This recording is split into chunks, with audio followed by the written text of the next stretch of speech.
আসসালামু আলাইকুম প্রিয় ভিউয়ার্স। গরম থাকবে আর কাঁচা আম মাখা চলবে না, তা কি কখনো হয়? তাহলে চলুন আজকে আপনাদের জন্য আম মাখার একটা বিশেষ রেসিপি বলবো না, আমি আসলে আম খেয়েছিলাম আপনাদের সাথে শেয়ার করলাম।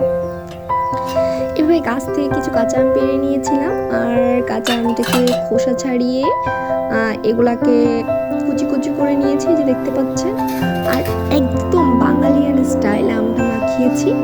আমি কিছু চিনি, লবণ এটার ভিতরে অ্যাড করেছি, আর সাথে লেবু পাতা, ঝালের গুঁড়া, শুকনো মরিচের গুঁড়া, এর জন্য আমি একটু কাঁচা মরিচ অ্যাড করেছি, দেখতে পাচ্ছেন।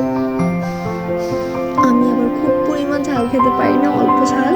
আর হচ্ছে চাট মশলা বলতে পারেন, এটা ভাজা ধনিয়া সাথে তৈরি। এই মশলাটা অ্যাড করে ভালো একটা ফ্লেভার এসেছিল। সাথে ধনিয়া পাতা অ্যাড করেছি আর লেবু পাতা।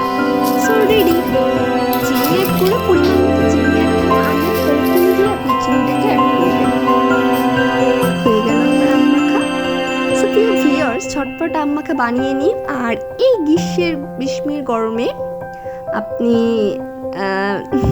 আপনার আম মাখার সাথে গরমটা খুব উপভোগ করুন।